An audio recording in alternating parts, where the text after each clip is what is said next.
दिन चढ़ आया था। घर के सभी सदस्य अपना नाश्ता पानी करके अपने अपने काम के लिए रवाना हो गए थे। ललिता जी अपने खाट पे पड़ी पड़ी नाश्ते का इंतज़ार कर रही थी। जब से तबीयत खराब हुई है तब से दूसरों पर मोहताज हो गई है। अपना काम भी खुद नहीं कर पाती, यहाँ तक कि ज़्यादा बोल भी नहीं पाती। इसलिए इंतज़ार करने के अलावा वो कुछ भी नहीं कर सकती। पता नहीं कब ममता आएगी और उन्हें रोटी नसीब होगी। ममता इस घर में काम करने आती है, वही ललिता जी को नहला धुलाकर खाना खिलाकर जाती है। उनका सब काम ममता ही करती है, वरना उनकी बहू सुमन तो कमरे में आकर भी नहीं झांकती। तभी दरवाजे की घंटी बजी। उन्हें लगा कि ममता आ गई, लेकिन तभी उनके कमरे में उनकी बेटी सुनीता आ गई।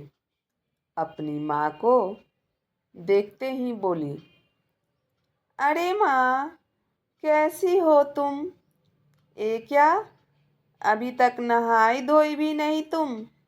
लगता है ममता अभी तक नहीं आई। ललिता जी ने इशारे से उसकी बात पर सहमति जताई और उसे अपने पास बुलाया। तब इधर उधर देखते हुए सुनीता अपनी माँ के पास आई। बोलो माँ, कुछ चाहिए? ललिता जी ने इशारे से खाने के लिए कहा। इशारे को समझते ही सुनीता को गुस्सा बहुत आया। घर में भाभी मौजूद है, लेकिन माँ अभी तक भूखी है, जबकि बीमारी में उन्हें दवा और खाना सही टाइम पे चाहिए होता है, तभी तो जल्दी ठीक होंगी। वहीं ललिता जी के पास बैठे बैठे जोर से अपनी भाभी को आवाज़ लगाई, भाभी, ओ भाभी, जरा इधर तो आना। आवाज़ सुनकर सुमन कमरे में आई और बड़ी ही शांति से बोली, क्या हुआ सुनीता जी, ऐसे क्यों चिल्ला रही हो? उसे इतना शांति से बात करते देखकर सुनीता चिढ़ गई और बोली, ए क्या, अभी तक माँ नहीं नहाई है और नहीं उन्हें अभी तक खाना दिया गया है? उसकी बात सुनकर सुमन बोली, वो ममता अभी तक नहीं आई है। यह सुनकर सुनीता भड़क गई। ममता नहीं आई है तो आप खिला नहीं सकती थी क्या? आखिर आपकी भी तो सास है, सास भी माँ ही होती है। अच्छा, कब से? और मैं मुफ्त की रोटी खाने वाली इन्हें रोटी कैसे खिला सकती हूँ? सुमन ने मुस्कुराहट के साथ सुनीता से कहा। तो सुनीता झेप गई, पर सुमन कोई बहस करना ठीक नहीं समझा और सिर्फ इतना ही कहा, आपकी माँ है तो चिल्लाने की जगह आप कर दीजिए। रही बात खाना खिलाने की, तो रसोई घर कहाँ है, कौन सा सामान कहाँ रखा है, वो भी आपको पता है। मेरी ज़रूरत कहाँ है? कहकर सुमन चुपचाप अपने कमरे में चली गई।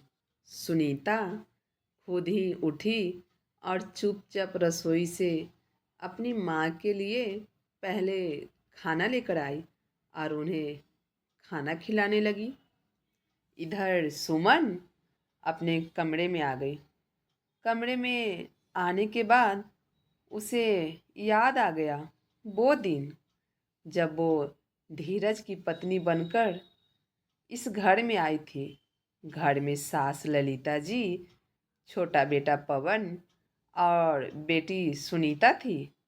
ललिता जी का स्वभाव बिल्कुल दबंग था। उनके आगे घर में किसी की नहीं चलती थी। उन्हें सुमन सिर्फ काम करती हुई अच्छी लगती थी। उनका आराम करना उन्हें कभी पसंद नहीं आता और उनका साथ देती थी उनकी बेटी सुनीता। उसे बड़ा मज़ा आता था अपनी माँ से अपनी भाभी को डांट पड़वाने में, बात बात पर ताना सुनवाने में। अगर सुमन कभी गलती से कह भी देती कि वह थक गई तो उसे सुनने को मिल जाता था कि तुम्हें इस घर में कोई मुफ्त की रोटी तोड़ने के लिए थोड़ी ना लाए हैं, चुपचाप से काम करो। शादी के 1 साल बाद वो एक बेटी परी की माँ भी बन गई, पर फिर भी दोनों माँ बेटी के स्वभाव में कोई फर्क नहीं पड़ा। अभी भी वो लोग सुमन से पूरा काम करवाते हैं, चाहे उसकी बच्ची भूख से रो ही क्यों ना रही हो। पर उन्हें पहले काम चाहिए होता।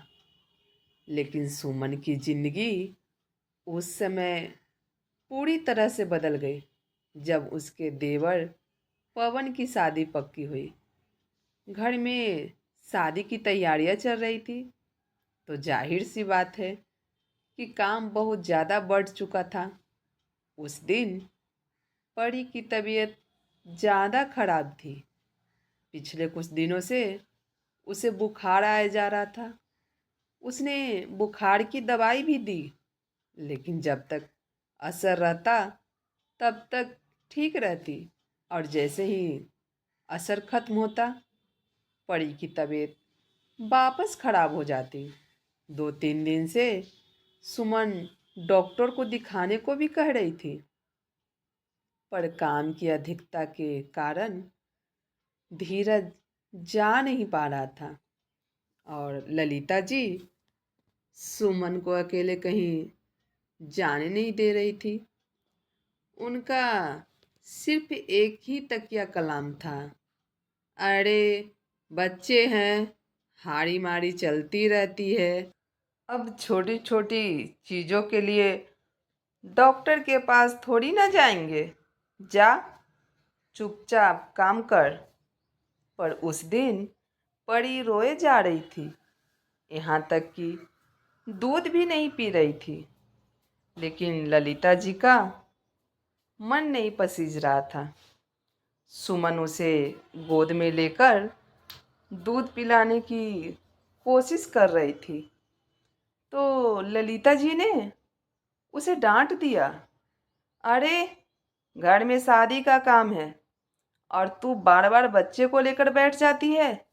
जा, फटाफट खाना बना, बहुत भूख लगी है। दूसरे काम भी निपटाने हैं। थोड़ी देर बच्ची को रो भी लेने दिया करो ताकि उसके हाथ पैर चले। आखिर सुमन को परी को छोड़कर रसोई में जाना पड़ा। बीच में 1-2 बार कमरे में आने की कोशिश भी की, पर सुनीता अपनी माँ को भड़का देती और उसे डांट पड़ जाती। 2 घंटे के बाद सुमन अपना रसोई का काम निपटाकर फटाफट कमरे में गई, तो देखा कि नन्ही सी परी रो रो कर थक हार कर खुद ही सो गई, मुंह में अंगूठे को लिए हुए तितर बितर हालत में सोई हुई। अपने 5 महीने की बेटी को देखकर सुमन की आंखों में आंसू आ गए। उसकी आंखों का फैला हुआ काजल बता रहा था कि कितना रोई होगी। लेकिन घर में आखिर सुनने वाला कौन था। तभी बाहर से ललिता जी की आवाज़ आई। अरे ओ बहू, कहाँ चली गई? जरा जल्दी से चाय तो बना कर लेकर आ। अभी तो खाना खाया है, अब फिर से चाय? सुमन ने मन ही मन सोचा, पर इस बार उसका मन नहीं माना। आखिर अपनी बेटी को ऐसे कैसे छोड़ सकती थी। उसने सोचा कि मैं अभी से दूध पिलाकर ही जाऊंगी। आज चाहे माँ जी 10 बात ही क्यों ना सुनाए। वो परी के पास जाने लगी तो सुनीता कमरे में आ गई। भाभी, आपको सुनाई नहीं दे रहा है? जल्दी से चाय बना दो, हम लोगों को बाजार भी जाना है। तो सुमन ने उससे कहा, सुनीता जी, आज चाय आप बना लीजिए, मैं परी को दूध पिलाऊंगी। सुमन का जवाब सुनकर सुनीता ललिता जी को आवाज़ लगाते हुए बोली, माँ, भाभी चाय बनाने से मना कर रही है। सुनकर ललिता जी गुस्से में कमरे में आ गई और बोली, क्यों रे, तेरी इतनी हिम्मत कि तू काम करने से मना करे? तुझे इस घर में मुफ्त की रोटी तोड़ने को लाए हैं क्या? जाकर चुपचाप से चाय बना। लेकिन सुमन वहाँ से हटी तक नहीं और जाकर परी के पास बैठ गई। ललिता जी फिर बोली, हाय राम, देखो तो इसकी हिम्मत, मेरी बात को अनसुना कर रही है। थोड़ी देर दूध नहीं पिएगी तो नहीं मर जाएगी तेरी बेटी? सुनकर सुमन के तन बदन में आग लग गई। आखिर जोर से चिल्लाते हुए बोली, बस माँ जी, बहुत बोल दिया आपने। अगर इतना ही है तो अपनी बेटी से चाय बनवा कर पी लीजिए।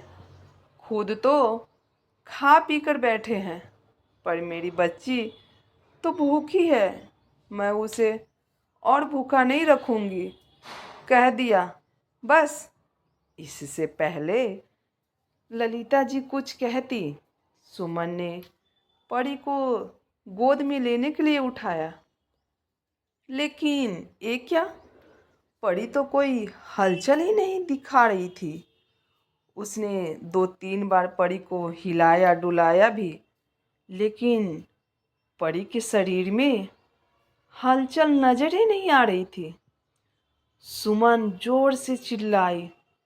उसकी आवाज़ सुनकर ललिता जी और सुनीता भी घबरा गई। दोनों भूत बनी खड़ी रह गई, पर उनसे कुछ करते ना बना। सुमन अपनी बच्ची को गोद में उठाए बदहवासी घर से बाहर की तरफ दौड़ी और पड़ोसियों की मदद से परी को लेकर हॉस्पिटल पहुंची। वहाँ पता चला कि परी को निमोनिया हो गया है और उसकी हालत क्रिटिकल है। धड़कनें भी काफ़ी कम रह गई है। डॉक्टर्स भी परी को बचाने की कोशिश में लग गए, लेकिन जब तक धीरज और पवन हॉस्पिटल पहुँचे तब तक परी ने दम तोड़ दिया। उस दिन का सदमा ऐसा बैठा कि आज सुमन पूरी तरह से बदल गई। हालांकि इसके बाद वो 2 और बच्चों की माँ बनी, लेकिन अपनी उस 5 महीने की मासूम बच्ची का दम तोड़ना वो आज तक नहीं भूली। आज सुमन पूरी तरह से बदल चुकी है। परी की मौत के लिए उसने आज तक ललिता जी और सुनीता को माफ़ नहीं किया। उस हादसे के बाद ललिता जी पवन के साथ ही रहने लगी थी, लेकिन उनकी आदतों के चलते उसकी पत्नी ने उनकी सेवा करने से साफ मना कर दिया। आखिर थक हार कर ललिता जी को धीरज के पास ही आना पड़ा। धीरज अपने बेटे होने का फर्ज तो निभा रहा था, लेकिन वो भी अपनी बच्ची की मौत को नहीं भूला था। इसलिए दोनों पति पत्नी ललिता जी के कमरे में नहीं आते, बल्कि उनकी सेवा के लिए ममता को रख लिया। आखिर करनी का फल जीते जी ही मिलता है, यह बात ललिता जी भी समझ चुकी है। इसलिए वह भी अब ज़्यादा कुछ कह नहीं सकती। दोस्तों, करनी का फल जीते जी मिलता है, इसलिए सितम वही करना जो सह सको। कर्म किसी को नहीं छोड़ता है। ललिता जी भूल गई थी कि वह एक सास है, भगवान नहीं। ललिता जी के करने के कारण आज उनके अपने ही बेटा और बहू उनके कमरे में नहीं जाते हैं। इसलिए सबसे विनती है कि बहू को बेटी ना समझे, कोई दिक्कत नहीं, पर उसे एक इंसान तो समझे। कहानी कैसी लगी कमेंट करके ज़रूर बताइएगा। और हाँ, ऐसे ही कहानियों के लिए हमें फॉलो ज़रूर कीजिएगा। Please subscribe my channel. कहानी को ज़्यादा से ज़्यादा शेयर करें ताकि और लोग भी